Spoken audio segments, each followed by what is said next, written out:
See that star?" "You mean the bright red one?" his daughter asks in return. "Yes, it might not be there anymore. It might be gone by now. Exploded or something.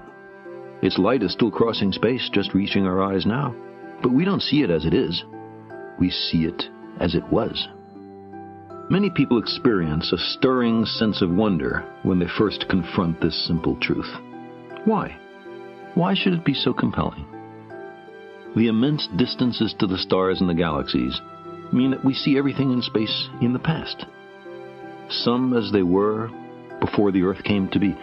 Telescopes are time machines. Long ago, when an early galaxy began to pour light out into the surrounding darkness, no witness could have known that billions of years later, some remote clumps of rock and metal, ice and organic molecules, would fall together to make a place called Earth, or that life would arise and thinking beings evolve who would one day capture a little of that galactic light and try to puzzle out what had sent it on its way. We can recognize here a shortcoming, in some circumstances serious, in our ability to understand the world. Characteristically, willy-nilly, we seem compelled to project our own nature onto nature. Man, in his arrogance, thinks himself a great work, worthy of the interposition of a deity. Darwin wrote telegraphically in his notebook, "More humble, and I think truer, to consider him created from animals." We're Johnny-come-latelys. We live in the cosmic boondocks. We emerged from microbes and muck. Apes are our cousins.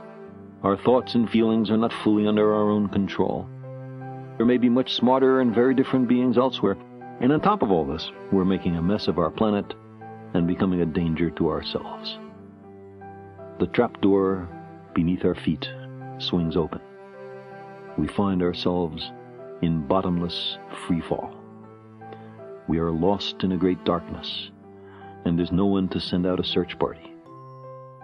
Given so harsh a reality, of course we're tempted to shut our eyes and pretend that we're safe and snug at home, that the fall is only a bad dream.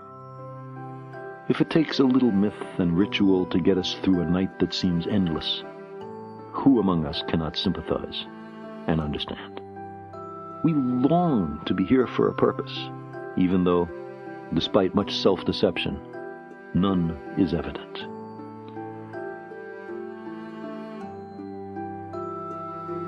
The significance of our lives and our fragile planet is then determined only by our own wisdom and courage.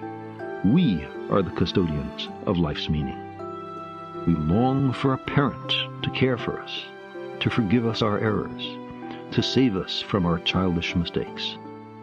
But knowledge is preferable to ignorance. Better by far to embrace the hard truth than a reassuring fable. Modern science has been a voyage into the unknown, with a lesson in humility waiting at every stop. Our common sense intuitions can be mistaken. Our preferences don't count. We do not live in a privileged reference frame. If we crave some cosmic purpose, then let us find ourselves a worthy goal.